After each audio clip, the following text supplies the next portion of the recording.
에스더 4장을 오늘 하나님 앞에서 여러분과 함께 나누려고 하는데, 에스더 4장 하면은 되게 많은 분들이 떠오르는 문구가 하나가 있습니다. 저도 그게 지난주에 먼저 떠올라서 제목을 죽으면 죽으리라, 이거를 쓰고 이걸 가지고 설교를 해야겠다라고 생각을 하고 제목을 냈어요. 그리고 이제 뭐 주보는 토요일 날 나가니까 주일부터 이걸 고민을 했죠. 이 말씀을 읽으면서. 그래서 이제 죽으면 죽으리라, 이쪽으로 가야겠다 생각하고 있는데, 마음에 자꾸 그것보다 더 중요한 게 있는 것 같은데, 난 생각이 자꾸 들었어요. 그래서 제목을 좀 바꿨습니다. 배옷을 벗지 못하니, 뭐 이런 제목을 가지고 왔는데, 이게 무슨 의미를 가지고 있는지 오늘 한번 여러분과 나누려고 합니다. 우선 이야기는 3장 시작부터 좀 대충 훑어와야 될 것 같습니다. 내용은 이렇습니다. 많은 돈을 주고 하만이 총리가 되었습니다. 그리고 총리로 첫 출근하는 날 궁에 들어가는데, 궁의 문지기가 자기에게 절하지 않는 일이 발생이 된 겁니다. 모르드게가 절하지 않은 이유는 자기는 유대인이고 하만은 아말렉 사람이니까, 우린 도대체 아말렉 사람에게 인사할 수 없다라고 하는 의미에서 경례하기를 거절한 겁니다. 그러자 이 모르드게 하만도 그 사실을 알게 되어졌고, 그러니 이번에 저 모르드게만 벌 내리는 건 의미가 없다.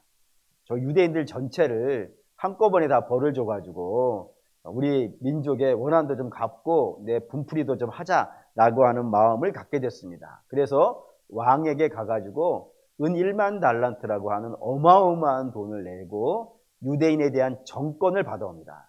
그리고 이제 하만은 자기와 가까이 있는 사람들과 제비뽑기를 하죠. 언제 죽일까라고. 그래서 무월 모일에 날짜를 잡고 이제 이스라엘 모든 족속들을 다 몰아라고 하는 계획을 세우게 된다 이겁니다. 그리고 이것이 이제 방이 붙은 거예요. 무월 모일에 이 모든 유다인들의 재산은 다 강탈을 하고 몽땅 다 죽인다라고 하는 방이 붙은 상태에서 이 이야기가 시작됩니다. 1절 볼게요. 4장 1절 읽겠습니다. 모르드게가 이 모든 일을 알고 자기의 옷을 찢고 굵은 베옷을 입고 죄를 뒤집어 쓰고 성중에 나가서 대송통곡하며 라고 했습니다. 유대인 몰살 계획을 모르드게가 들었고 큰 충격에 빠졌습니다. 그래서 자기 옷을 찢고 대신해서 베옷을 입고 그 머리 위에는 재를 뿌리고 시내를 활보하면서 대송통곡했다라고 되어 있다 이겁니다. 왜 그랬을까요? 왜 모르드게는 지금 이 상황에 이랬을까요? 그 자명한 일입니다. 모르드게는 내가 문지기잖아요. 문지기가 총리에게 경례를 붙이지 않으면 어떤 일이 벌어지는지 모르고 이 일을 시작했을까요? 그럴 수 없습니다. 자기는 충분히 내가 총리에게 인사를 안 해? 뭐 예를 들면 이런 거지 않겠어요? 군대에 영문이 있는데 그 영문에 헌병이 있잖아요. 뭐라고 하더라? 유병소에 경비병이 있잖아요. 그 경비병이 있는데 사단장이 들어가는 거예요. 경례 안 붙이면 어떻게 되겠어요? 이거 뭐 살아남기를 바라고 이런 걸 할 수가 없는 겁니다. 그러니 모르드게는 내가 이 일을 하면은 충분히 벌을 받을 것이고, 심지어는 잘못되어지면요 죽을 수도 있다라고 하는 그런 결심을 하고 이 일을 저지른 겁니다. 그런데 뜻하지 않는 방향으로 흘러버린 거예요. 뜻하지 않는 방향은 어디냐면, 이 모든 책임은 누가 다 질 거라는 생각을 한 거예요. 내가 질 거예요. 나만 죽으면 되는 거예요. 내 믿음만 지키면 되는데, 이 화근이 자기 민족 전체에게 뛰어버렸다 이겁니다. 그래서 애꿎게 이 일과 전혀 관련 없는 백성들이 이 일로 인하여서 해코지를 당하게 되었고, 심지어는 젖먹이까지 죽게 되어지는 상황이 발생되어졌으니 당연히 뭐 격분하게 되어지고 흥분하게 되어지고, 어쩌면 좀 멘탈이 잠깐 왔다 갔다 할 수도 있고 막 당황할 수도 있고, 그런 상태가 되어져서 뭐 격정적인 마음에 시내를 활보하면서 막 펑펑 우는 것 같아요. 그러다가 내가 이렇게 울고 있을 때가 아니야, 정신을 바짝 차리고 이 문제를 해결해야겠다 생각이 되어져서 어디로 갔다고요? 왕궁으로 갔다라고 되어 있다 이겁니다. 왜 왕궁으로 가냐면 대개의 모든 나라가 다 그래요. 왕궁에 가면은 백성들이 억울한 일을 만났을 때 어디 하소연할 데가 없으니까 왕에게 하소연하잖아요. 근데 아무나 왕을 만나주는 게 아니고 그 신문고라는 게 있지 않습니까? 북을 두들기면은 그 소리를 듣고 왕이 나와서 도대체 무슨 일인가 라고 묻는 그런 제도가 웬만한 나라들에게는 다 있듯이 이 페르시아라는 나라에도 그런 신문과 같은 북이 있었다고 되어 있어요. 그래서 이제 억울하니까 모르드게가 북치러 이 왕궁으로 들어갔는데 문제가 발생된 겁니다. 2절, 4장 2절 읽을게요.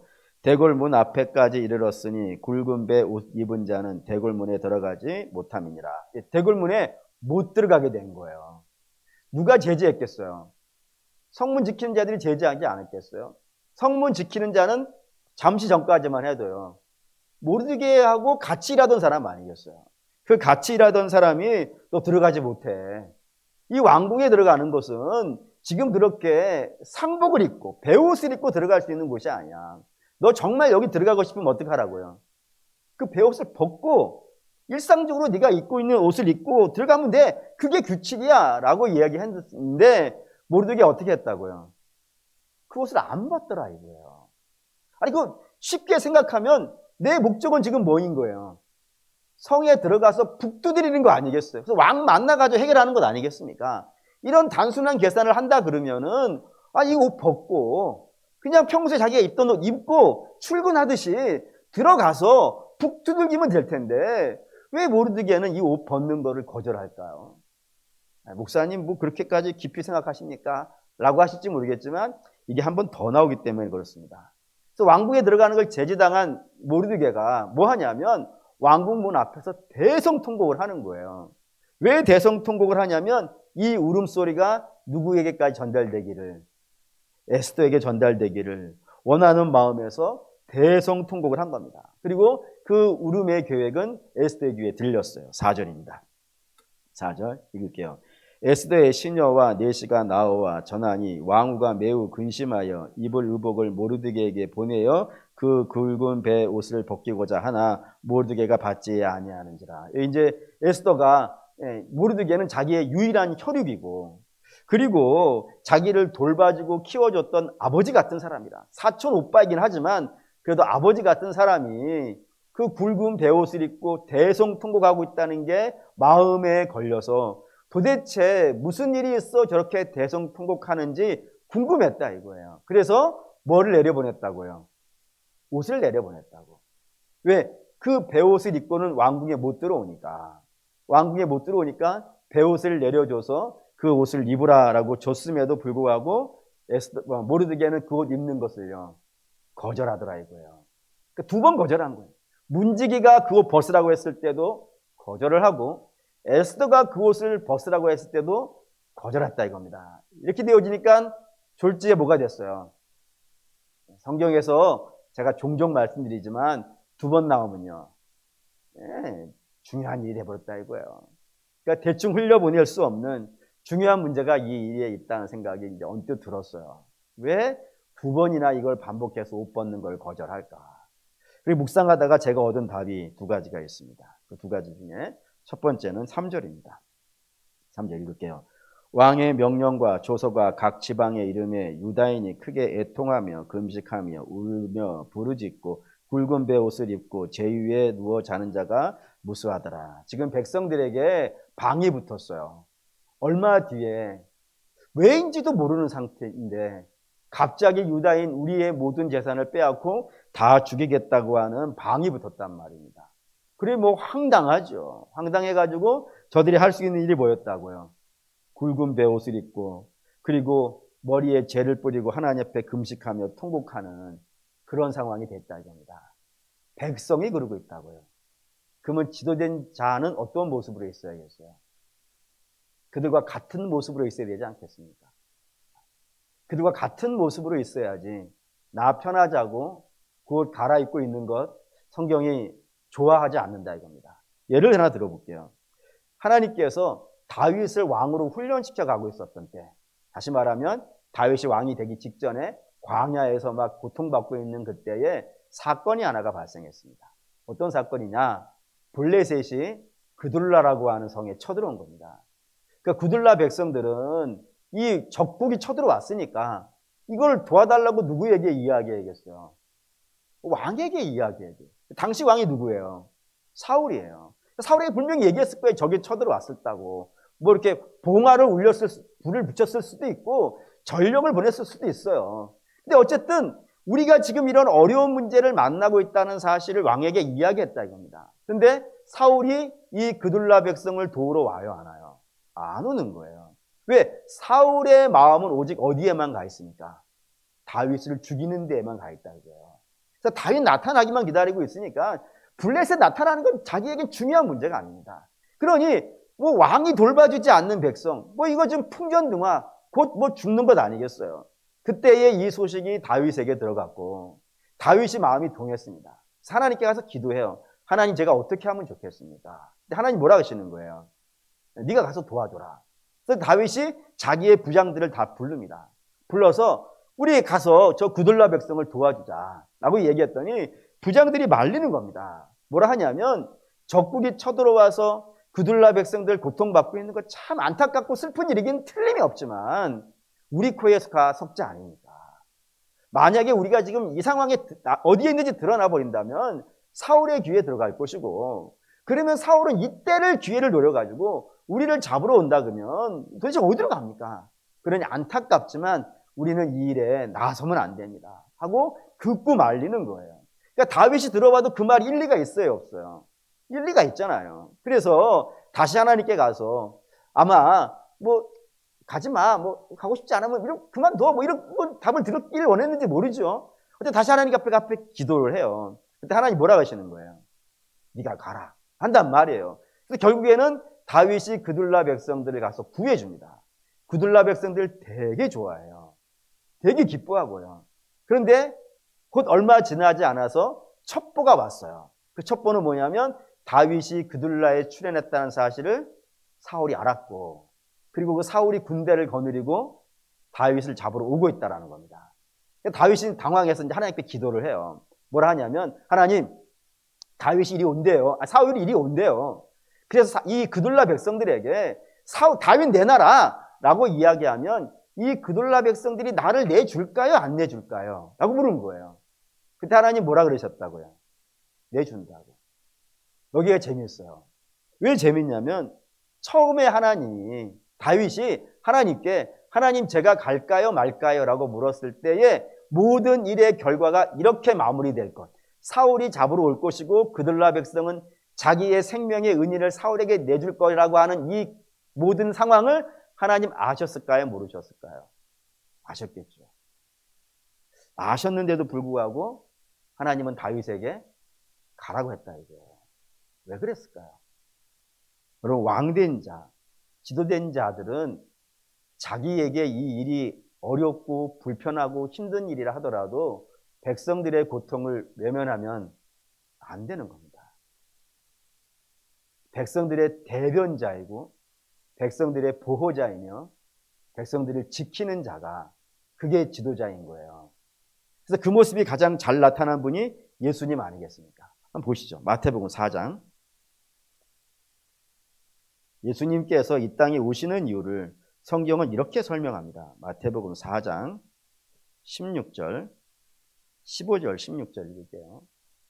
마태복음 4장 15절, 16절 읽겠습니다. 스불론 땅과 납달리 땅과 요단강 저편 해변길과 이방의 갈릴리여, 흑암에 앉은 백성이 큰 빛을 보았고 사망의 땅과 그늘에 앉은 자들의 빛이었도다. 여기 이제 스불론 땅과 납달리 땅과 요단강 저편 해변길과 갈릴리, 이방 갈릴리, 이게 다 무슨 뜻이냐면은 당시에 인정받지 못하는 동네들이에요.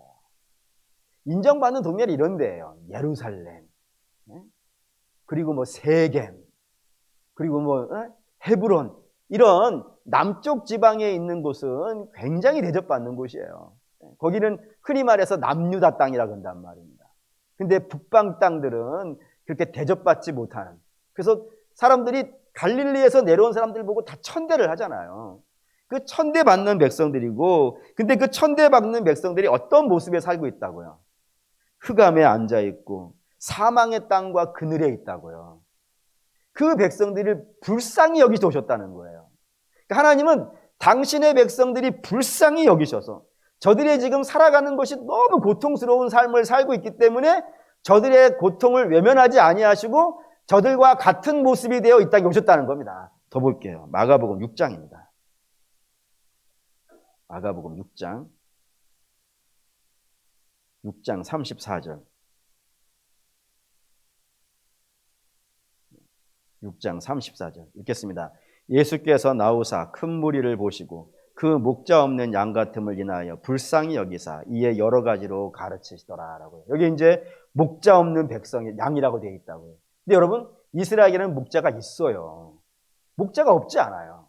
대제사장도 있고요. 바리새인도 있고요. 그리고 장로도 있고요. 그리고 리더도 다 있어요. 다 있는데 저들이 자기 역할을 하고 있지 않다고요. 자기 역할은 어떤 거예요? 백성들의 고통에 참여해야 되지 않겠습니까? 우리 알다시피 예수님 오셨을 때 백성들 먹을 게 없어가지고 근심 중에 있는데 그 리더라고 하는 사람들은 안 그런 모습이잖아요. 그래서 다 버려진 백성같이 막 유리한 백성같이 있는 모습이 있다는 말입니다. 그들을 주께서 어떻게 여기신다고요? 불쌍히 여기신다고요. 그게 우리 주님께서 이 땅에 임하시는 이유예요. 우리 주님은 당신의 백성들을 위하시는 분이시고 당신의 백성들을 위해 죽으시는 분이시며 당신의 백성들을 위해 중보하시는 분이라 이겁니다. 그래서 그 역할을 하러 오시는 거예요. 그러니까 당신 편하기 위해서 그 옷을 벗어버리는 분이 아니라 그들을 위해 죽기 위해서 그 배옷 같은 옷을 입고 오시는 분이란 말이에요. 그런 분이기 때문에 우리에게 이런 요구도 하세요. 로마서 12장 15절에 15절 보겠습니다. 로마서 12장 15절 12장 15절 읽겠습니다. 즐거워하는 자들과 함께 즐거워하고 우는 자들과 함께 울라고요. 주께서 당신의 백성들에게 당신이 그런 분이기 때문에 당신의 백성된 자들에게 그게 다윗도 그렇고 모르드게도 그렇고 이 시대 교회도 이 시대의 리더 아니겠습니까? 그 백성들이 이 시대와 함께 좀 울어주고 아니 저들이 기뻐하면 좀 같이 기뻐해 주면 안 되겠습니까? 예를 드는 거니까 너무 속상해하지는 마시고 옆에 있는 분의 자식은 대학에 합격했고 우리 집에 떨어졌어. 그때 억울해할 게 아니라 같이 기뻐해 주시면 어떨까요? 사돈이 땀을 사면 배가 아플까요? 그들이 기뻐하면 같이 기뻐해 주고요. 반면에 그들이 울면은 좀 같이 울어주고. 그래서 이번에 제가 좀 지나오면서 상반기 거쳐오면서 참 후회되는 것이 몇 가지가 있는데 그 중에 하나가 터키에 있는 교회들, 튀르키예라 그러죠. 그때 우리가 좀 미리미리 기도하면서 도움이었으면 좋았을 텐데 왜 못했을까? 이 말씀을 읽으면서 더 좀 이렇게 고통스러운 시간을 좀 보냈어요. 좀 우는 자들과 함께 좀 울어주고 아파하는 자들과 좀 함께 아파해 주고요. 교회도 그런 분들 있지 않습니까? 교회에서도 좀 아픈 분들이 있어요. 그 아픈 분들 누가 기도해 주겠으며 우리 교회 성도들이지 않습니까? 우리 교회 성도들 중에 아픈 자들을 위해 누가 울어주겠으며 누가 따뜻한 손을 내밀어 주겠으며 누가 음료수 하나 사줄 수 있겠어요. 또 외로운 자들, 또 힘겨워하는 자들, 또 교회 낯선 자들, 아직 이제 교회 오셔서 얼마 안 되시는 분들, 그런 분들을 위해 누가 친구가 되어주겠습니까? 우리 외에는 누가 그걸 해주실 수 있겠습니까? 물론 그렇게 하다 보면은 우리에게 좀 불편한 일들이 생겨요. 당연하죠. 뭐 신앙생활이라는 게 나 혼자 간수하는 것이 제일 쉬운 것 아니겠습니까? 근데 오는 분들을 향해서 내 속은 편치 않은데도 불구하고 웃어주고 저들을 챙겨서 낯선 분들 오셨는데 식당에 딱 앉혀드리고 내가 가서 도시락이 아니죠, 우리는. 예, 밥 떠다가, 지난주에 그렇게 잤다는 얘기를 듣고 제가 막 굉장히 은혜를 받았어요. 그렇게 좀 갖다 좀 대접해주고 막 서로 하려고 한 분 오셨는데 밥 떠오신 지 5분이야. 5그릇 드시고 가시면 얼마나 좋을까. 뭐 그런 생각이 좀 들었다 이겁니다. 뭐 그런 거라 이겁니다. 그러니까 우리 사랑하는 믿음의 성도 여러분, 백성들이 배옷 입고 울고 있어요. 그러면 리더된 자들도요, 그들을 대변해줘야 되지 않겠습니까? 또 같은 옷을 입고 하나님께 중보해드리고 저들을 위해 중보하고 섬겨주고 아껴주고 귀하게 여겨주는 그런 모습, 그게 리더의 모습이라는 생각이 들어갑니다. 그래서 배옷을 벗지 않은 거라 이겁니다. 두 번째는 확고한 믿음이라는 생각이 들었어요. 모르드게가 에스더의 입궁을 거절을 합니다. 그러자 에스더는 어떻게든지 그 얘기를 들어야 되겠으니까 이 자기가 아주 믿는 넷이 하닥이 있었습니다. 그 하닥을 불러가지고 지금 모르드게가 왜 저렇게 울고 있는지 가서 좀 자세한 내막을 알아보라라고 이렇게 명합니다. 그래서 밖에 나와서 모르드게에게 물어보니까 모르드게가 지난 시간 동안 있었던 모든 이야기들을 자세하게 이야기했어요. 그리고 에스더에게 부탁을 하는데 뭐라 부탁하냐면 왕비께서 왕에게 가서 좀 우리에 대한 이야기를 해줬으면 좋겠다라고 이렇게 얘기한 거라 이겁니다. 근데 그 이야기에 대해서 에스더가 매우 난처해해요. 두 가지 이유 때문에 난처해한 것 같아요. 첫 번째는 에스더가 왕후가 됐지 않습니까? 그 왕후가 됐을 때 자기 자신의 신분을 어떻게 해요? 숨겼어요. 얼마나 숨겼을 거라 생각하세요? 얼마 동안 숨겼을까요? 지금 이게 한 장 한 장 막 넘어오니까 이게 뭐 금방금방 지난 것 같지만 이게 꽤 시간이 걸렸어요. 한번 보시죠.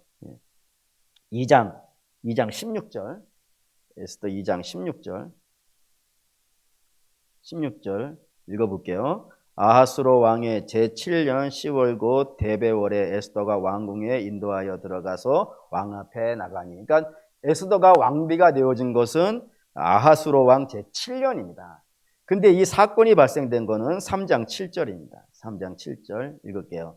아하수에로 왕 제12년 첫째 달 곧 니산월에 무리가 하만 앞에서 날과 달에 대하여 무르 그 제비를 뽑아 12째 달 아다로를 얻은지라 라고요. 여기 12년이라고 되어 있습니다. 그러니까 에스더가 자기의 신분을 숨긴 것이요 5년이, 그러니까 5년이라는 세월이 2장에서부터 3장까지 훅 넘어온 겁니다. 그러니까 5년 동안 자기가 유대인이라는 사실을 숨기고 살아온 거예요. 그러니 지금 이거를 공개해버리면은 마치 사기 결혼 느낌이 든다 이거예요. 아니 이때까지는 아무 말 안 하다가 갑자기 유대인이라 그러니까 얼마나 왕이 좀 황당한 일이 발생되겠어요. 특별히 요즘 보니까 왕이 에스더를 바라보는 시선이 옛날만 못해. 그런 상황에서 너 숨기고 결혼했어? 이렇게 되어지면요 와스티 꼴 날 수도 있겠다는 생각이 들어간 것 같아요. 또한 저는 11절입니다. 11절 4장 11절 읽겠습니다.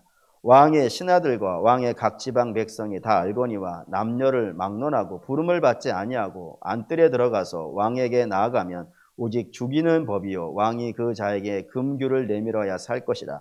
이제 내가 부름을 입어 왕에게 나가지 못한 지가 이미 30일이라 하라 하니라. 두 번째 이유는 왕 앞에는 함부로 나갈 수 없다 이겁니다. 뭐 당연한 것 같아요. 왜냐하면은 고대 사회에서 왕은 참 많이 죽습니다. 성경에도 북이스라엘 왕들 중에 꽤 여럿이 그 신하들의 반란으로 죽었다라는 이야기도 나오고, 그게 아수르 왕도 그렇지 않습니까? 아수르 왕 사네립도 이스라엘 전쟁에서 실패하고 돌아갔다가 자기 부하들에게 죽어요. 그런 일들이 발생이 되어지니까 왕은 웬만하면 사람들을 믿지 않습니다. 그래서 우리나라는 좀 덜한데 중국도 그렇고 제국들마다 내시 정치를 많이 해요. 내시들이 막 기세가 막 등등한 이유는 내시는 어느 날 갑자기 내시가 되는 게 아닙니다. 왕과 함께 같이 자라요. 어렸을 때 내시로 들어와가지고 쭉 같이 동무로 자라기 때문에 내시들은 왕을 배신하지 않는다고 되어 있다고요. 그래서 내시들이 막 판을 치고 하는 그런 일들이 자주 발생이 되어지는데, 어쨌든 이 왕들은 늘 죽는 것에 대한 두려움이 있기 때문에 아무나 자기 옆에 나오는 것을요 허락하지 않습니다. 허락하지 않습니다. 그건 심지어 왕비도 그렇다고 생각을 하는 거예요. 지금같이 조강지처 그런 개념이 없잖아요. 그렇기 때문에 왕비도 믿지 못하는 거예요. 근데 함부로 확 나왔다 그러면 의심의 눈길로 바라볼 수밖에 없는 그런 상황이 되기 때문에, 그때 왕이 그래 너 잘했어 하고 금규를 딱 내밀어 주면은 살 수 있는데, 보다시피 왕이 나를 바라보던 시선이 옛날과 같다 안 같다? 안 같다 이거예요. 그런 이 상황에 내가 나갔다가는 무슨 꼴을 만날지 모르겠다. 그러니 나는 못 나가겠다라고 이렇게 이야기했다 이겁니다. 그에 대해서 모르드게의 답이 오늘 이제 중요합니다. 13절 14절 읽겠습니다. 모르드게가 그를 시켜 에스더에게 화답하되 너는 왕궁에 있으니 모든 유다인 중에 홀로 목숨을 건지리라 생각하지 말라. 이때에 내가 만일 잠잠하여 말이 없으면 유다인은 다른 데로 말미암아 노임과 구원을 얻으려니와 너와 내 아버지 집은 멸망하리라. 내가 왕후의 자리를 얻는 것이 이때를 위함이 아닌지 누가 알랴 하니라. 이게 이제 모르드게가 베옷을 벗지 않은 이유입니다. 뭐냐면 우리가 살고 죽는 것은 왕과 왕후의 손에 달린 게 아닙니다. 만약 왕과 왕후의 손에 우리의 생명이 달려있다 그러면 모르드게는 그 베옷을 벗고 그들 앞에 들어가서 사정하고 막 이렇게 하는 일이 필요할 겁니다. 그런데 우리가 죽고 사는 것은 그들의 손에 달린 것이 아니라 하나님의 손에 달려있다 이거예요. 그래서 하나님이 우리를 불쌍히 여기시면요, 우리 사는 거예요. 반면에 하나님 우리를 불쌍히 여기지 아니하시면요, 왕이 살리려고 하고 애를 써도 왕후가 구원하려고 몸부림쳐도 우리는 그 앞에 죽는 겁니다. 그렇기 때문에 모르드게는 지금 베옷을 입고 하나님 앞에 부복하고 엎드려서 하나님 우리를 살려주십시오 라고 하는 그런 기도를 하기 위해 이 옷을 벗지 않는다 이겁니다. 그러니 모르드게 이렇게 얘기하는 거예요. 우리는 그 일을 하겠다 이거예요. 우리는 우리의 일을 할 테니까 당신은 당신의 일을 하라 라고 이렇게 이야기하는 겁니다. 그러자 에스더가 죽으면 죽으리라 라고 하는 이 이야기를 한 거라 이겁니다. 근데 이게 오늘 우리에게 중요해요. 뭐냐면은 우리도 이 확신이 좀 필요합니다. 하나님은 당신의 백성을 어떠한 상황과 어떠한 순간이 온다 하더라도 절대로 버리지 않는다는, 당신의 구원한 백성들을 절대 버리지 않는다는 이 확신이 정말 필요해요. 왜냐하면 이 확신이 늘 헷갈렸던 사람들이 있어서 그래요. 그게 누구냐면 출애굽 1세대입니다. 우리 출애굽 1세대들 애굽에서 나온 자들인데 이 구약만 놓고 봤을 때 이 애굽에서 하나님이 당신의 백성들을 구해낼 때요, 하나님이 하시는 구약에 있는 모든 기적들이 다 동원해도 이 출애굽할 때의 기적만 못한 거예요. 어마어마한 기적들이 쏟아져 부어져 가지고 하나님이 백성들을 구원한 겁니다. 뭐 하시려고요? 하나님 가나안 넣으시려고 하시는 거예요. 그러면 하나님이 당신의 백성을 가나안에 넣기 위해서 애굽에서 건져내셨다면은 애굽에서 나와서 가나안 가는 길에 여러 가지 상황이 발생되어진다 하더라도 망하겠어요? 안 망하겠어요? 안 망하지 않겠습니까? 근데 이 백성들은 늘 망한다 그러는 거예요. 언제 망하냐 그러냐면 음식 없으면 망한다 그러고, 물 없으면 망한다 그러고, 고기 없으면 망한다 그러고, 눈앞에 바다라고 하는 장애물 나타나면 망한다 그러고, 하나님이 망하게 하기 위해서 애굽에서 불러낸 게 아니라니까요. 가나안에 넣으시려고 불러내셨는데도 불구하고 늘 망한다 그런다고요. 심지어는 언제까지 망한다 그러는 거예요. 가나안 앞에 도착했어요. 그래서 실제로 이스라엘의 리더들이 가나안에 들어가서 그 모든 것을 보고 와가지고 좋다라고 하는데도 불구하고, 근데 그들부터가 이미 우리는 메뚜기다. 아니 하나님이 데려오셨는데 하나님 볼 생각은 하지 아니하고 자기 바라보면서 하나님도 우리를 어떻게 할 수 없을 거라고 하면서 자꾸 절망하고 무너진다 이거예요. 아니 그럴 필요 뭐가 있는 건 말입니다. 그냥 어떻게 하면 되냐면은 어려운 문제가 있고 힘든 문제가 있으면 어떻게 하면 되겠어요? 하나님께 구하면 되는 거 아닙니까? 하나님 주시지 않겠어요? 아니 계속 주시잖아요. 만나도 매일 주시고 반석의 물도 주시고 메추라기도 계속 내려주시고, 그리고 그들의 눈앞에는 불기둥과 구름기둥으로 지속적으로 인도하시고, 그리고 암발렉 족속 쳐들어왔을 때 하나님의 능력으로 이기고요, 하나님 계속해서 역사를 보여주시는데도 불구하고 하나님 앞에 구하지는 못하면서 자꾸 문제만 생기면 우리는 여기서 죽는다 라고 하는 그런 생각들이 저들을 지배한다고요. 그래서 결국 하나님 어떻게 하시나요? 저들을 광야로 돌려보내서 출애굽 1세대는 다 망하고요, 그리고 저들이 망한다고 했던 출애굽 2세대는요 다르지 않아요. 1세대나 2세대나 거기서 거기에요. 그런데도 불구하고 2세대는 가나안에 넣으신다 이겁니다. 그것은 사람에 의해서 하나님의 뜻이 바뀌고 그런 게 아니라 하나님은 처음부터 계획이 뭐인 거예요? 이스라엘을 가나안에 넣으시는 거예요. 그 계획을 하나님께서 완성해 내신다 이겁니다. 그러니 성경이 우리에게 주고 싶은 것은 이 구원에 대한 확신이라 이거예요. 이게 오늘 우리에게도 필요하다고요. 왜냐하면 우리는 구약의 출애굽에서 하나님이 애굽에서 건져낸 기적보다 더 놀라운 기적을 내셨단 말이에요. 그 기적이 뭐예요? 하나님이 아들을 보내신 거예요. 육신의 옷을 입고 아들을 보내셔가지고 그 아들이 하나님의 아들이, 이것도 기적이죠. 하나님의 아들이 우리를 위해 죽으시는 거예요. 그리고 죽으셨다가 3일 만에 부활하시고 우리 앞에서 승천하셨단 말이에요. 그 모든 것들이 하나님이 우리를 구원하시겠다고 하는 너무나도 명확한 증거이며 우리에게 주고 싶은 확신 아니겠어요. 하나님 우리를 그렇게 구원해 내셨는데 우리를 망하게 하겠습니까? 우리를 절대로 여기에 망하게 하지 않을 거예요. 그럼 우리 뭐 하면 되겠어요? 우리 겸손히 하나님께 구하면 돼요. 문제가 있을 때. 어려움이 있을 때 겸손히 구하시고 하나님이 주시는 것에 감사하시고요. 설사 하나님이 내가 구하는 것 안 주셨다고 해도 실망할 필요 없어요. 왜냐하면 하나님이 안 주셨을 때는 두 가지 이유가 있단 말이에요. 하나는 뭐예요? 우리가 구하는 것이 우리가 오히려 안 좋을 때. 두 번째는요. 더 좋은 것을 주실 때. 그러니 안 주시는 것도 우리에게 이득이에요. 이거 우리가 확신하고 합시다. 하나님이 안 주셔도 우리에게 이득이에요.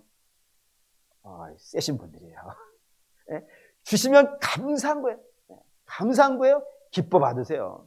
근데 안 주셔도 실망할 거 없어요. 하나님은 당신의 자녀를 결코 망하게 하지 않으시니까요. 이 확신을 갖고 우리가 있어야 된다 이겁니다. 반면에 우리는 그런 확신을 갖고 있는 것이 하나이고 또 하나는 에스더는 좀 다른 관점에서 봐야 된다고요. 어떤 관점이냐면 하나님께서 우리를 구원하시는, 하나님 반드시 우리를 구원하실 거예요. 근데 그 일을 하시기 위해서 에스더 너를 뭐로 만들었다고요? 왕비로 만들었다고. 너 안 해도 돼. 하나님이 너가 그걸 한다고 해가지고 감사하다 그런 것도 아니고 네가 안 한다 그래가지고 우리를 못 구하시는 거 아니야. 하나님 반드시 우리를 구하셔. 그건 하나님이 하실 일이야.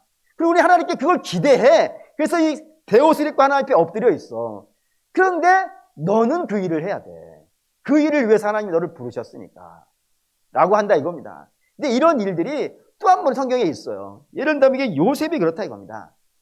요셉이 이스라엘을 구원하는 일을 하는데 어디서 구원하는 거예요? 가나안에 뭐가 생긴 겁니까? 기근이 생겼어요. 그럼 이 기근에 이스라엘은 망할까요? 안 망할까요? 망할까요? 안 망할까요, 여러분? 망할 수 없어요. 왜 망할 수가 없어요? 하나님께서 아브라함에게 약속하셨어요. 너의 가문에서 메시아를 보내겠다고. 그러니까 메시아가 아직 안 오셨는데 이스라엘 백성들이 아브라함의 후손이 망하면 되겠어요? 안 되겠어요? 안 돼요. 그러니 이 족속들은 살 거예요. 아니 기근이 요셉이 안 해도 돼.